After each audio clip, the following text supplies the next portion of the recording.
really do hate to be the bearer of bad news. I don't enjoy throwing a wet blanket over all your, the very few, if anything, that you have any sort of excitement in regards to this Cowboys team over right now. Given the news, obviously, if you've been living under a rock, Micah Parsons out for at least 2 games in all likelihood with a high ankle sprain. DeMarcus Lawrence out probably 6 to 8 weeks at minimum with a Frank injury. He's on IR. So an already relatively thin edge room is even more so now than it was prior to last Thursday. Here's the thing. Like I said, I hate being the bearer of bad news. It's not what I want to come in here and do and just pee on all of your excitement, okay? But I'm not doing my job if I don't tell you the objective and honest truth. Okay, so that's what I'm here to do today, is tell you the truth about what's likely to happen and what to expect given the 3 guys and beyond that you see on the thumbnail that you clicked on. Okay. We're going to start with Amari Cooper. But before we do that, just for anyone that's new here, okay, this is the Lando Show. So welcome. If you're a first time, please hit that subscribe button so that you don't miss any more content like this in the future. Okay. What we do here is bring the sports below the surface truth to the fans like yourself who truly deserve it.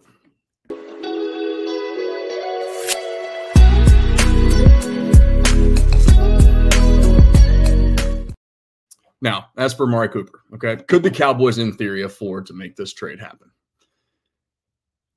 The answer is yes. They could actually afford Hassan Reddick, Devontae Adams, and Amari Cooper all at the same time if they really wanted to.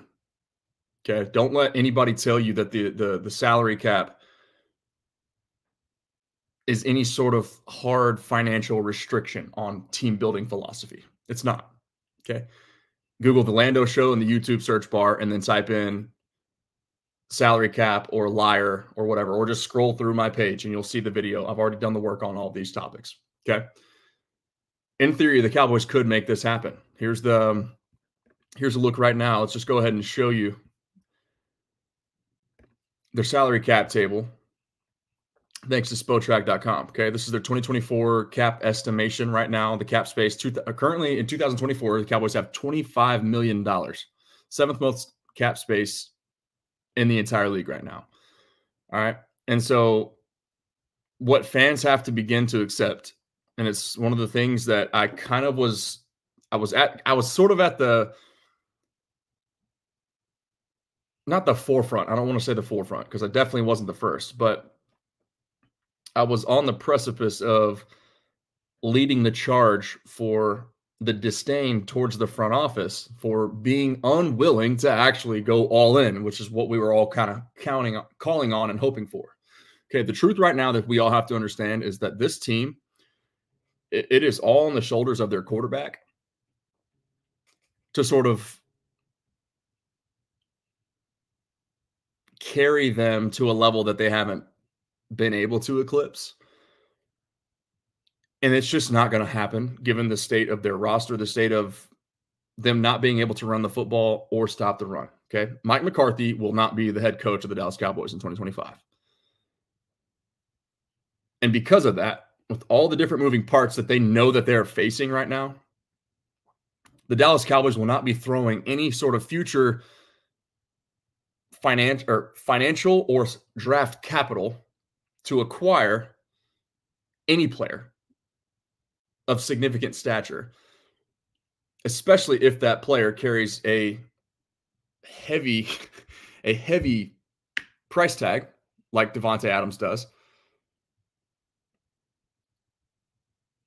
or if that player is at the age level of one Devontae Adams, Amari Cooper, and or Hassan Reddick.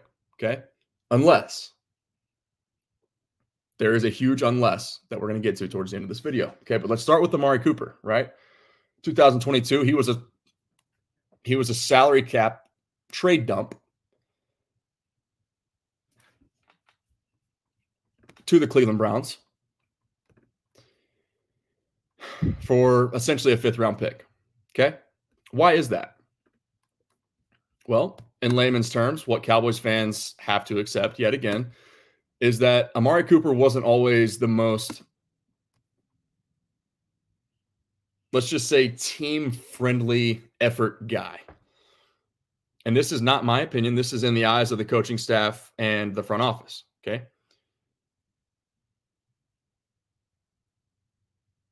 You'll see you're seeing highlights right now of his most recent game against the Las Vegas Raiders from their week 4 matchup. Okay? And it's very easy for me to see, like, when I watch Amari Cooper, the ability to separate is there. The ability to take the top off of defense is there. He's one of the more talented and nuanced route runners and separators. And, really, if we just want to go ahead and lump him into the category of just receivers in general, he's still at the top of the league at his position when he wants to be.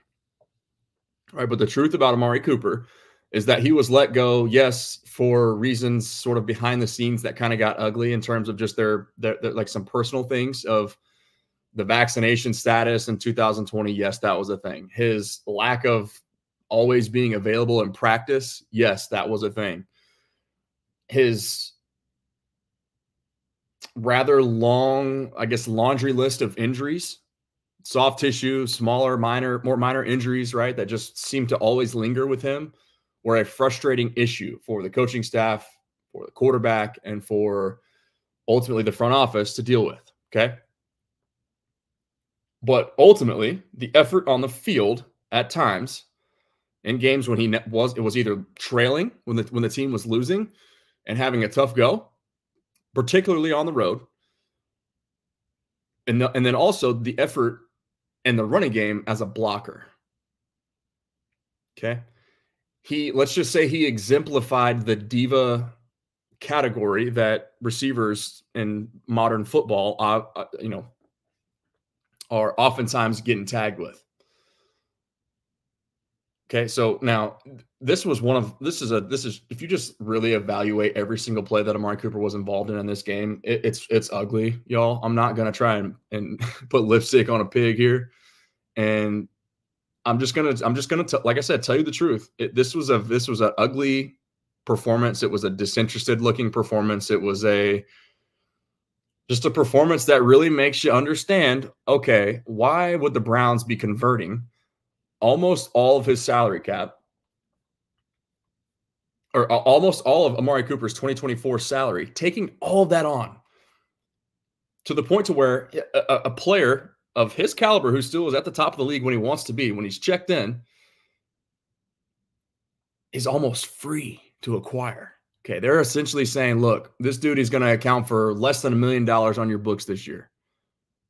I think it's anywhere between 600 and 800,000, which is less than rookie league minimum salary. Okay, the Browns have eaten all of this money, and to the point they're gonna have a $20 million dead cap in 2025 as a result of this move. Okay. So once again, that just goes to show you, prove my point that if the Cowboys really wanted to bring all 3 of these guys on right now, they could, because it's all salary cap gymnastics. Okay. It's an accounting principle that the salary cap is. That's the way that it works. Okay. Don't ever let anybody tell you they can't afford somebody, because they almost always can. But here's the thing though. Okay. I'm going to give Amari Cooper a bone here. And I'm going to say that this, to me, this could be body preservation, shrinkage, if you will. And we're going to get to the quote that you saw it in quotations, and I'm going to show you why that is here in just a second. But a guy who knows he's on a team that is just completely incapable of winning and doing anything more than what they did. They over exceeded their expectations thanks to a much better and more veteran quarterback in this league. Okay. He knows they're going nowhere fast with Deshaun Watson under center. So I'm sure he wants out. I'm sure he hates being in that situation. I'm sure he's ready to be on a Super Bowl contender. That makes total sense, right? I'm just saying, from the Cowboys perspective, okay, knowing what I know and knowing what you should know and what we're about to read and uncover yet again, and I touched on yesterday, my video, if you didn't see regarding Brandon Cooks. Is he washed, or is he being utilized improperly, or is it something else? Please go check that one out. The most important thing to understand from that video that I was just kind of not necessarily, I was just seeing how many people would really catch it and pay attention.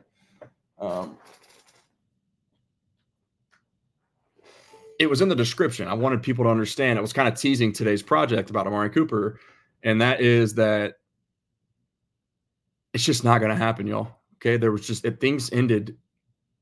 Their marriage ended in bumpy fashion when they parted in 2022, and for those reasons, I don't see it happening again, unless.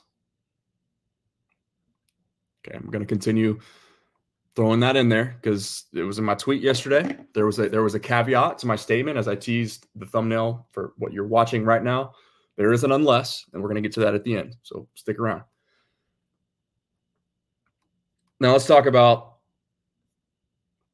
what I was referring to here. Okay, this is Mike Fisher from athlonsports.com, cowboyssi.com. I believe now it's Cowboys Country. So forgive the ignorance there if I'm not sure of what your domain is, but Mike Fisher's a guy that threw me a bone before I was, mature enough to really understand what he was doing for me. I kind of pissed away that opportunity. But like I said, you fail forward, man. Life's not about success. It's about the lessons that you learn from your failures.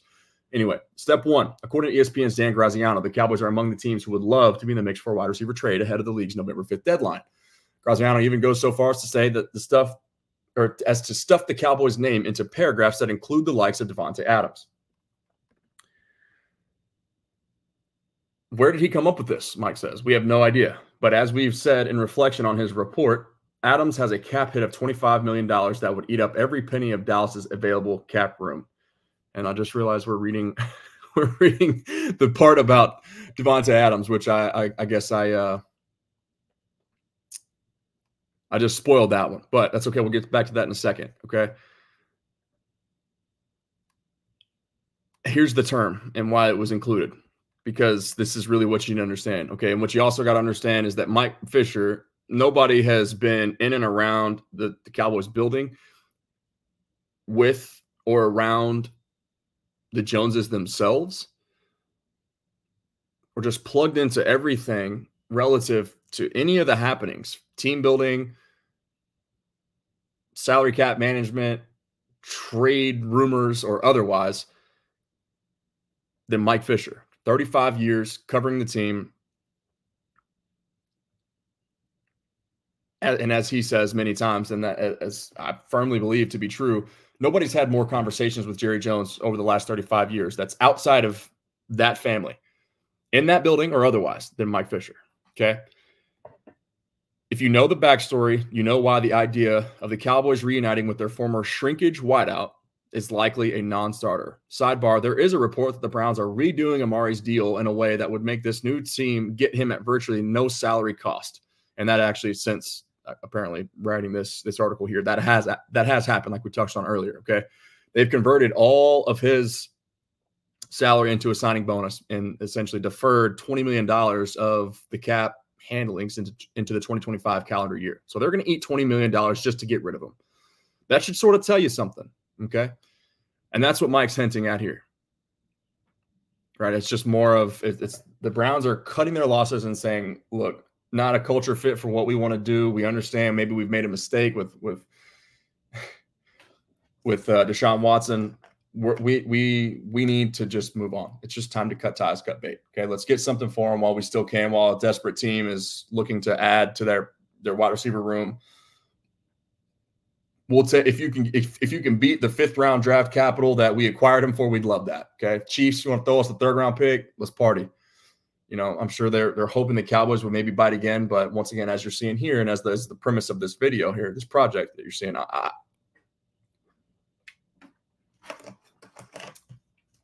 I doubt it. Unless.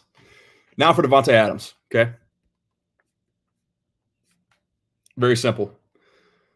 Still one of the best in the business. Would love to see him with a star on his head, but much like Amari Cooper, strongly, strongly doubt it. We shall see. According to ESPN's Dan Graziano, what we read a minute ago, the Cowboys are among the teams who would love to be in the mix for a wide receiver trade ahead of the league's November 5th deadline. Graziano even goes so far as to stuff the Cowboys' name into the paragraphs that include the likes of Devontae Adams. Where did he come up with this? We have no idea. But as we've said in reflection on his report, Adams has a cap hit of $25 million that would eat up every single penny of the Cowboys' available cap room that is presently earmarked to be carried over into 2025. And that's key here, y'all. This team, while Jerry Jones has egg on his face and gets made fun of and is ridiculed and poked and prodded at for lots of very relevant and reasonable, it makes sense, right? Deservingly so, okay? The Cowboys are planning to be aggressive in 2025. That's what fans have to accept, okay? And that's what I kind of saw coming, and then I let the hype of the Kool-Aid hype of the excitement of the season sort of build and kind of walk me back off of that a little bit. And I started to try to Linval Joseph and Jordan Phillips, they should in theory be better than Mozzie Smith and Jonathan Hankins were a year ago. I could see their run defense being better, right? Because in theory, the personnel is better. It's more than what they had. So it shouldn't be hard to be better stopping the run. And then I talked myself into, you put a people mover in front of in front of Tyler Smith, who is a first-team All-Pro, and then Zach Martin, who's the first ballot Hall of Famer. You're going to be able to control A and B gap a lot better this year than you were last year. So, not really that difficult to be able to be better running the football. And I still believe that to be true. It's going to continue getting better as the season goes on. I digress. The point is, they could have had Derrick Henry for what amounts to what we know now to be just $1 or $2 million more than they're currently paying Trey Lance to not do anything to help their roster as it stands in 2024. Still like the decision to trade for Trey Lance, by the way. Relatively risk-free insurance policy and or solution to the most important position in all of sports always makes sense. Okay, that was a move that I applauded back then. I applaud it now. It sucks that they're in the position that they're in now, but the reality is they could have had Derrick Henry. They could have, and I was wrong. Initially, I said if they don't solve the who and the how in the running game, the who doesn't matter. After further delegation upon my initial statement, and I'll pull up the tweet that I'm referring to here. I've walked back on that as well, right? Because it's just become very clear that Derrick Henry, he forces teams out of their too high, drop 7 zone defense structure, right? He just welcomes another guy into the box, which regardless of your scheme makes life easier on your quarterback. If they're playing more man coverage more often, adding an extra defender, just bringing them closer to the box, even if it's just by a few yards, that gives you a better chance to do things aerially in the passing game. So that's kind of what I'm referring to right here. This is on October 26th. I said, trading for Derrick Henry doesn't fix the Cowboys' run game. They don't currently have a running back problem. They have a scheme problem, which is still true. But if we're keeping it a buck, the last couple of weeks, they've had an offensive line problem as well. So go ahead and throw a day 3 pick at the Titans for a 1-year rental if you want, but just be honest about the man in the mirror in the process. And then here's my acknowledgement from earlier today. Important to acknowledge how wrong I was about the impact that Derrick Henry can still have. I obviously still stand by the Cowboys having a scheme problem, more so than a personnel problem in the run game. But after further delegation and homework in wake of this initial post back in October, I came around on Derrick Henry, forcing teams, there you go, forcing teams, I forgot I said that in text as well, out of their too high zone drop 7 coverage, which is what they saw against the best teams that they played last year. Dak, they're just basically daring Dak to thread the needle and say, hey, beat us if you can. Good luck to you. You can't run the football. We're not scared or threatened by it. So we're going to play zone coverage. We're going to drop back. We're going to keep everything in front. We're going to rally and tackle. That's exactly what happened. So they could have had Derrick Henry. They could have traded for DJ Reader. They could have went out and got more guys at the defensive tackle position like Calais Campbell. They could have brought Stephon Gilmore back. They could have kept Tyron Smith around, doing sort of what the Chiefs are doing right now with Kingsley Suamataia. letting him kind of learn and develop and grow and just, get reps here and there, but not necessarily be thrust into the fire. Still love Tyler Guyton and what he's ultimately going to be. The tools and the drive, like what he's got between the ears it's a rare combination, y'all. Okay. Don't be mad at the player yet. He's being tasked with a little bit too much. Okay. The Cowboys bit off a little bit more than they could chew. But they could have brought back Tyron Smith, $6 million base salary if he plays. I think the numbers were. I did the math and the homework on this, so don't correct me if I'm wrong in the comments here. But it was something along the lines of if he plays 12 games, then that $6 million base salary doubles. So it was an incentive-based deal, and then every game roughly on top of the 12 that he would play that would double his base salary of $6 is an extra $1 million. But the thing is I said, even if he did play 20 games, you pay him $20 million. The $20 million, at least with him in pass protection, was going to be worth it. It was going to be a worthy investment. All that to say, all right,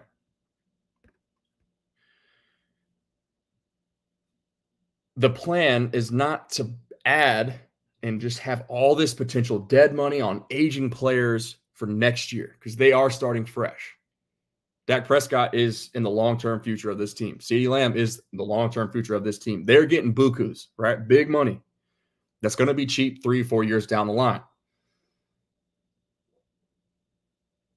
But trading for a guy like Devontae Adams, who's going to be an extra, who would eat up all their current cap right now, but he's also 32 years old, under contract through the age 34, which is into the 2026 season, 2 years from now. And then on top of that, those cap hits are going to be in the $40 million range for his age 33 and age 34 season. $44 million and $45 million respectively. It just makes no sense, guys, for a team that is preparing themselves to reset and restart. Not only with the brand new coaching staff next year, but with lots of new personnel and with the freedom to go out and be big spenders in free agency. Which I know sounds like a culture shock, but I'm just telling you what's happening. And it's this. All right, now lastly, Hassan Reddick. Micah Parsons out for at least a couple weeks. DeMarcus Lawrence out for probably 2 months. Yeah, you need some bodies. Luckily for us,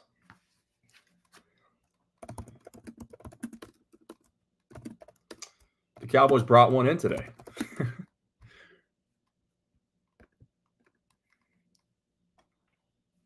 KJ Henry comes over from the Bengals practice squad, formerly the Washington Commanders. This report here from on3.com. The Dallas Cowboys are signing pass rusher KJ Henry on a 2-year contract off the Cincinnati Bengals practice squad. So he gets a 2-year deal. It's not a 1-year rental. So they see something in him. Right now, to be excited by this, doesn't move the needle for me. I haven't watched the film yet, candidly and admittedly. So we'll see. Stay tuned on that front. But if the Bengals couldn't find any use for him, that should tell you all you need to know. It's one of the worst defenses in football so far through 4 weeks. Okay. 25 years old, selected in the 5th round of the 2023 NFL Draft by the Washington Commanders. He was released from the Commanders in August of this year before being claimed by the Cincinnati Bengals. So that should also tell you something. He's released in August.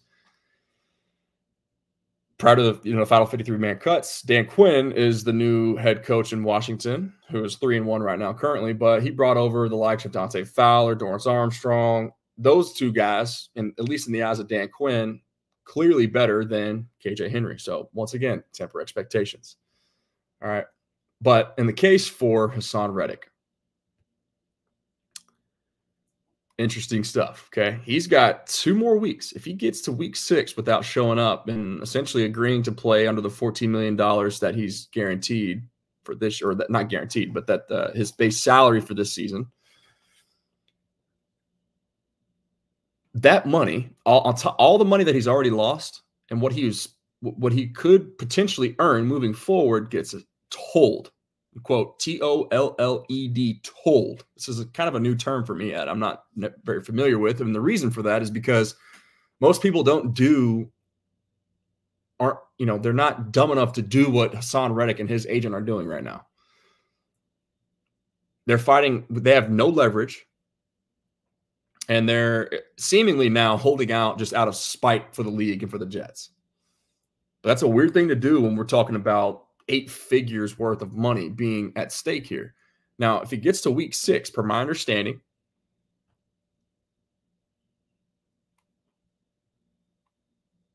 that money gets told, and so they're in the same exact situation in 2025. Everything that's under, as far as what the Jets have in his control, carries over into 2024 or 25 as well. Excuse me. So, in other words, Hassan Reddick is going to have to just swallow his pride and play prior to week 6, or else we're going to just continue to see this. This is going to be a storyline until we're looking out, like, we're on the outside looking in of 2026.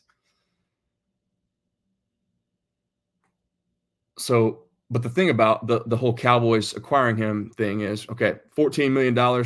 Yeah, you can make that work. Sure. You can flip it around, whatever you want as far as making the numbers work for this year. If you wanted to hypothetically go get Amari Cooper, go get Devontae Adams, whatever.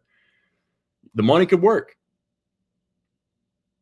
But you got to give up future draft capital in a year when you already are setting it up to reload for 2025. You give up a future pick, and then you got to start the whole renegotiation process again, the situation that the Jets are currently sitting in right now. What kind of team building logic is that if you're the Cowboys? You already got way too many problems of your own. You're staring at contract extensions in the face of guys, staring in the face of contract extensions for the likes of Micah Parsons, be the highest non-quarterback, highest paid non-quarterback in the league. Tyler Smith, probably going to be the highest paid guard or offensive lineman in general in the league in the next year or two. Same with Micah Parsons. Oso Digizua, expiring contract. Good player, Pro Bowl caliber player. Probably going to want somewhere in the, I don't know, $12 to $15 million APY range. That sounds a little rich, just rattling that off, so I'm honestly not sure about that one. But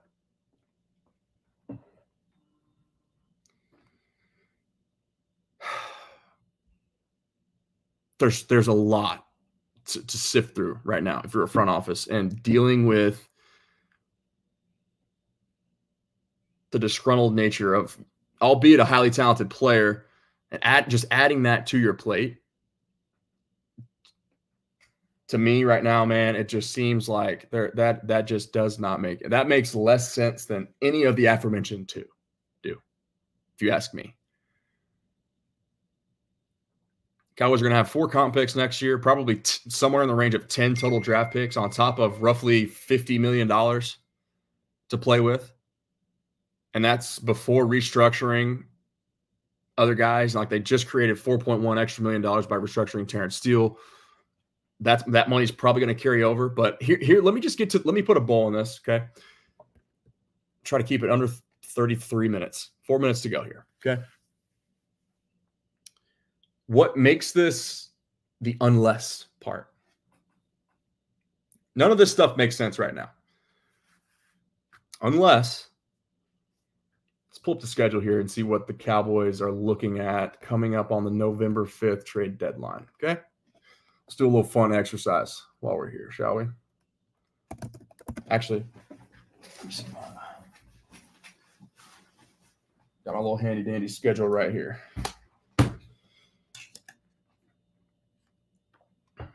So let's just say Sunday, November 3rd, the Cowboys are at the Atlanta Falcons.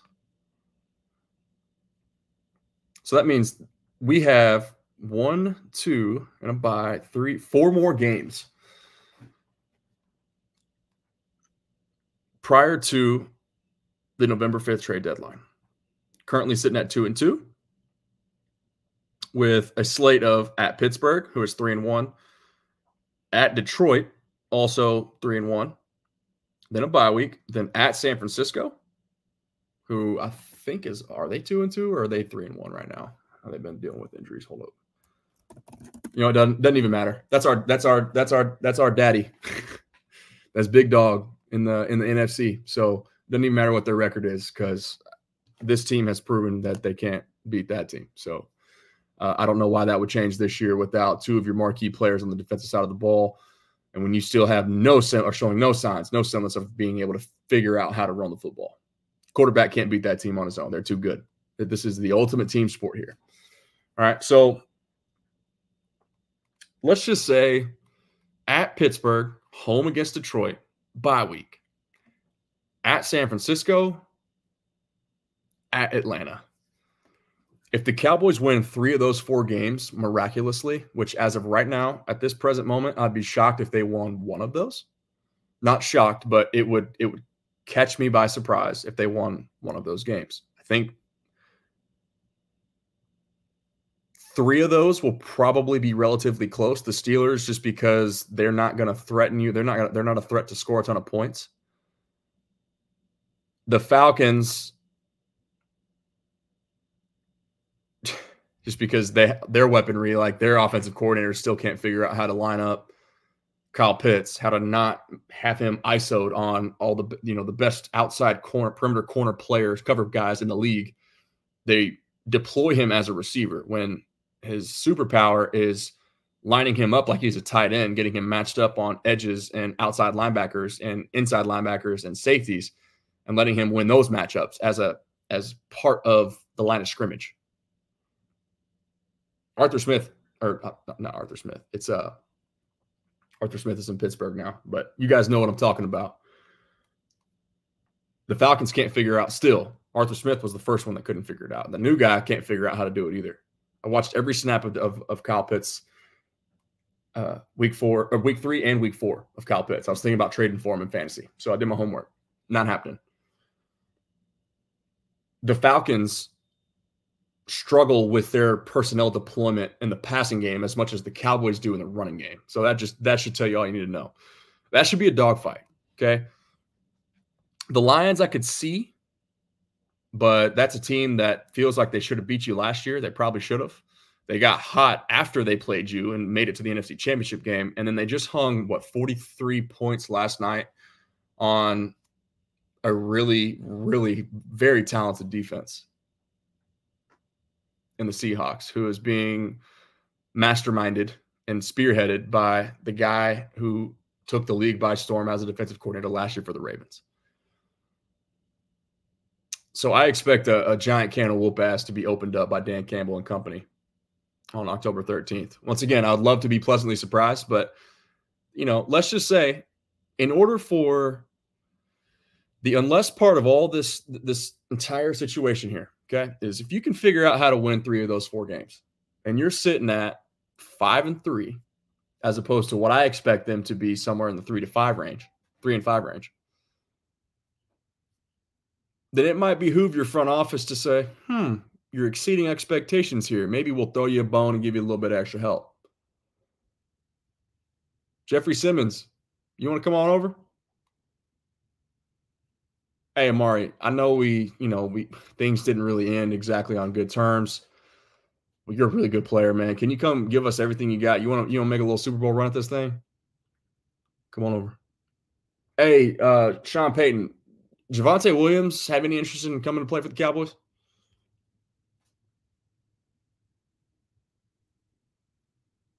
What about, I don't know, Izzy Abanikanda? What's his interest level in playing for the Cowboys like?